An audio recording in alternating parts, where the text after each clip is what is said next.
Thank you, Professor Mondem. This is a lecture with theoretical reflection and historical sketch of the transition of the Jesuit missionaries' attitude toward Neo-Confucianism, particularly commentary. As Professor Mondem mentioned, that from the beginning, Ricci was quite suspicious of Neo-Confucianism, and he would like to read it directly and attached to the ancient Confucianism. But in my view, it's difficult to define what is ancient Confucianism. This is the problem I think to face, because some particular words in the pre-Qing, 先秦 classics is difficult to decode for some specific word. That is the reason why in Neo-Confucianism and in Confucianism, after Neo-Confucianism, they always have different opinions about how to interpret a specific word in the classics. So this is the problem I think Richard to face, and Noël adopted an approach which can be quite reasonable for people at that time, because one reason is Neo-Confucianism is a predominant school in China in Ming and the Qing dynasty, and the second reason is you have to follow one of the schools to understand the text which was composed for these people more than 1,000 years ago. So that's the reason I think Noël took a reasonable approach to translate or to interrupt the Chinese classics. And another point I think also quite interesting in my view is Professor Mondem used transformation framework to see how the Jesuits of the Noël's generation, which is later than Ricci, how they were transformed by reading Chinese classics. So their views is not just what we say scholastic. They are the kind of scholastic influenced by reading Chinese classics, particularly the tradition of Neo-Confucian tradition. I think it's a Zhu Xi's interpretation is more properly, because Jesuits, I think, was not friendly to the Wang Yangming approach. So anyway, now Professor Mondem is from Lille, a city where Noël died. And I'm from the city of Shanghai, where Noël worked for some years. And we don't forget Noël studied and learned Chinese in this city, in Macau. So this is your turn to raise questions or engage discussions with Professor Mondem. And our friends online are also welcome to raise questions or make comments, to write comments. Yes.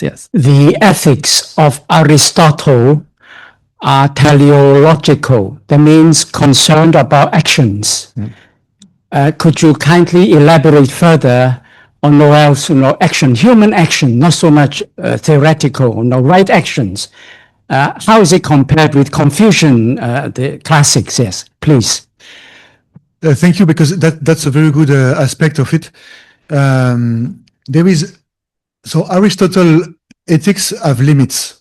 I do not deny that, but for me there is a real advantage of Aristotle when we think about ethics, especially in a transcultural situation. First, Aristotle, in each one of his books, starts by making an investigation of previous authors. If you read the Metaphysics, he makes an history of philosophy before him. If you read the Physics, he says what the Anaximander, Thales, and other people were saying before him. If you read Nicomachean Ethics, he makes an investigation of what do we say about happiness. And basically, he's someone who trusts what is given. He trusts history, what people have thought in the past, but he also trusts what we can observe. He trusts human senses. So we can trust on our own memory, on the social and cultural memory, we can trust senses to understand our life. We do not have to rely on something else. We do not have to mistrust or to be suspicious regarding our reason, our body and senses. So somehow it's the same when you try to engage a foreign tradition. Do we trust what Confucian classics say and the commentaries, or do we use an hermeneutic of suspicion, saying that the symbols in the classics lead to a wrong spiritual experience? That's the hermeneutic of Longobardo. For Longobardo, the problem with Chinese classics, and especially their commentaries and the Neo-Confucian commentaries, it's people are fooling, and commentators are fooling people. They make them believe something when in fact symbols refer to something else. That's the hermeneutics of suspicion used by Longobardo. But I think Noël, that in that way, is much more Aristotelian. He trusts what he reads. There is something in the text, and we can rely on the text. If someone wrote something, it's because they have reason to believe and to trust in it. So that's Aristotelian approach. But that's one aspect. There is another aspect. It's Aristotle as a unified understanding of the human being. And somehow it's not so easy to be able to put together intuition, sensation, emotions, ideas, different aspects of our life. So that's what I had here with the Aristotelian framework. I hope to be able to find it. No. Anyway, so yeah, because I had a slide on this anthropology. But that's the interest of Aristotle. At the same time, Aristotle trusts the new, what's new, what's different, and engage it. And at the same time, he has a unified understanding of what is a human being. So I think that we can observe that in Noël. Noël is someone who trusts what he reads. He trusts what people say about their own tradition. He also trusts about mathematics, because in fact Noël was also, as one of his books, it's about mathematical observation. So it's the same. Can we trust in natural reason, the reason given by the creator, and in its autonomy, without referring too much or too quickly to revelation?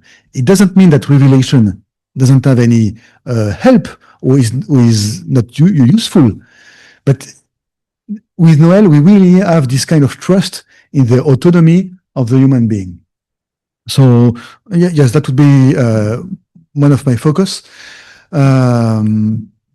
And then maybe the other aspect of Noël is he's someone who was he was sent back to Europe against his own will to bring testimonies about Chinese tradition.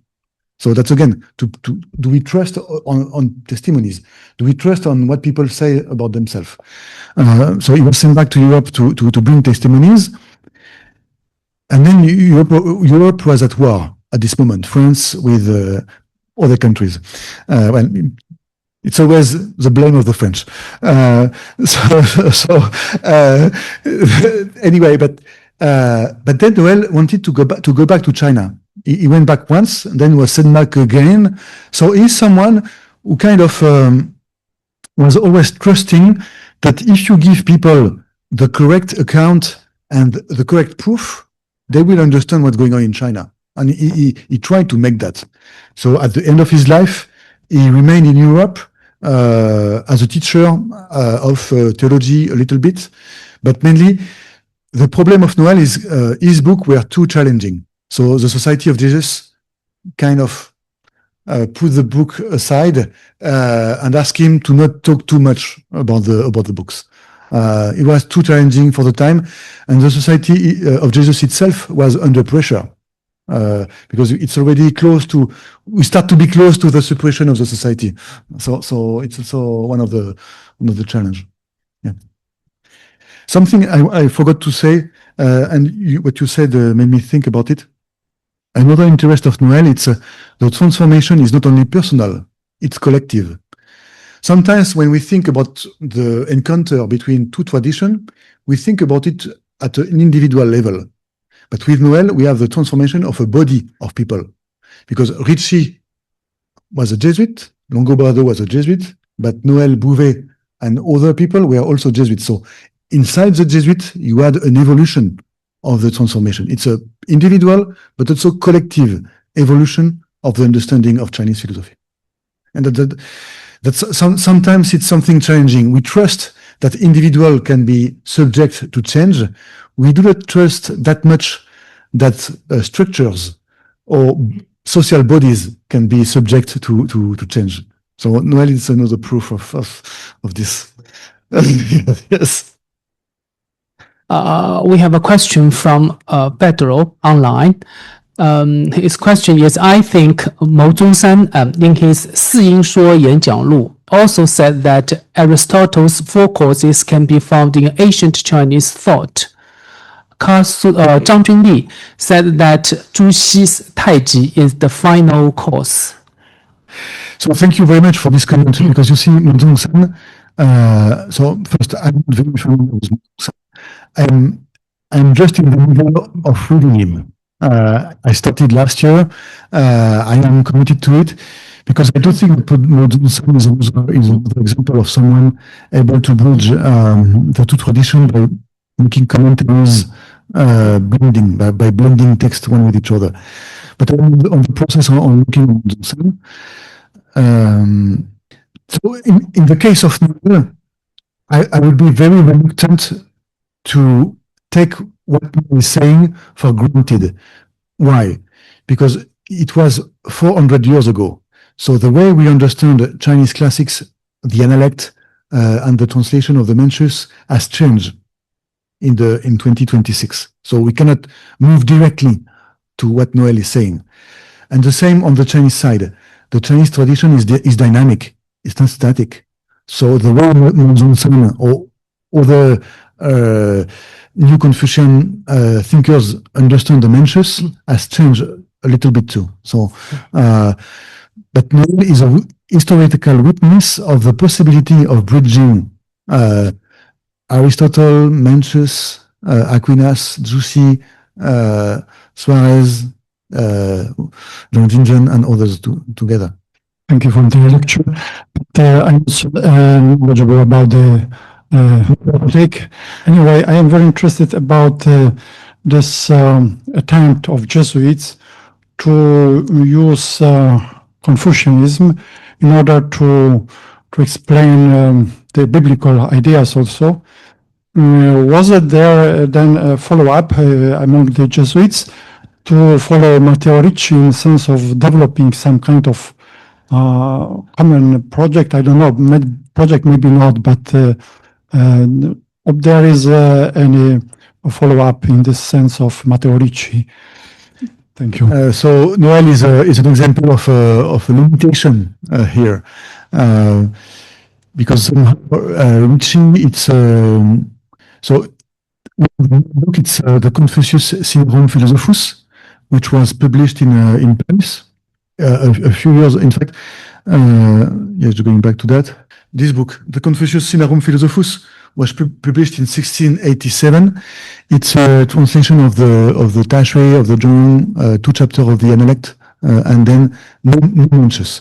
It was published in Latin in Paris. It's more or less when one is sent to China.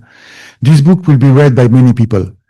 You cannot say that with the Philosophia Sinica. The Philosophia Sinica was kind of taken back by the church authorities and the society. For example, as soon as 1730, including among Jesuits, if you wanted to read the Philosophia Sinica, you had to ask for a special permission, because it's too dangerous. It's too dangerous in putting things together, and especially about the first treaty, calling the creator Taiji is a kind of too challenging for orthodoxies. Because you also have to think that Noël is in between two orthodoxies in Europe, the scholastic orthodoxy, but also in China, the Neo-Confucian orthodoxy. So it's a challenging position to be in between orthodoxies. So what was very influential was the Six Libri, the translation that Noël did. So the same year in Praga, he publishes the Philosophia Sinica and a translation of 6 classics. So and the translation was very influential in Germany, especially in Germany. Many philosophers from the Enlightenment, when they speak about China, it's through the translation of Noël. Then don't forget that the society was suppressed at the end of the 18th century, which means that China in 1724 closes up. On the European side, you don't have Jesuits anymore, so it's the follow-up is kind of limited. Yeah. Was it that limitation of limited access to the prohibition of reading this text related? Yes, we had so-called internal censor of the Society of Jesus. All the books had to be with imprimatur. And we know that generals actually asked the specialists to read before, and many of those dangerous books were unfortunately was not allowed to study them. Many of them, it was the case of many of them. But we remember also it was in the context of Chinese rice controversy, and Noël went to Europe explicitly to defend the cause, because he had the first-hand experience and he really made a very strong argument in the defense of it. As you mentioned, this was true. It was already after basically the decision by the Holy See was taken. Now we know that the Society of Jesus worked and works like that whatever comes from the Vatican, basically you have to follow. So the question is whether it was internal only or it was just the pressure from above to stop divulgation of those books. So that's a very good question. In fact, among the Jesuits, the example of Ruggieri, Longobardo, and Noël, but we could add other names in that list. You do not have a consensus on early texts, early Confucianism and Neo-Confucianism. You always add debate on how to consider. You have a spectrum of position. So, for example, the Philosophia Sinica was published in Prague. Why? 2 reasons. Because the German Jesuits and the German assistancy had money. To publish a book, you need money. And they were a little bit further from Rome than the French Jesuits, with much more freedom. And they wanted to put pressure on the Roman institution from the German assistancy. So that's a possible explanation. We don't really know, but that could be one. Another explanation could be to say that, in fact, that's why I show this map. Noël was someone very much concerned with the crisis of Jansenism that was taking place in Europe. His own brother was killed in the street in Douai in the context of this Jansenist Jesuit quarrel in Europe. So in several letters, Noël explained that for him, if the Pope did follow on the condemnation of the civil rights, it's basically a condemnation of natural reason, on the value of natural reason, which is, and it's giving argument to Jansenists. So there is another debate behind the debates, which is which value can we give to natural reason and to what people say about themselves, through rituals, through commentaries, through observation. And for sure, the Jesuit Jansenist debate is behind in the case of Noël. And with different position among Jesuits. We have one question online from BL. May I know the impact of Noël's introducing his book in different European countries? Very little, almost nothing. Almost nothing. Yes, especially with the political control of book circulation. No, almost nothing. Yes, I have a question. It's related to what you mentioned, the Jesuit and the Jansenist controversy. So Can we say that one of the motivations of Noël's composition of the translation of the 6 Confucian classics is to improve that naturalism is correct? Yeah.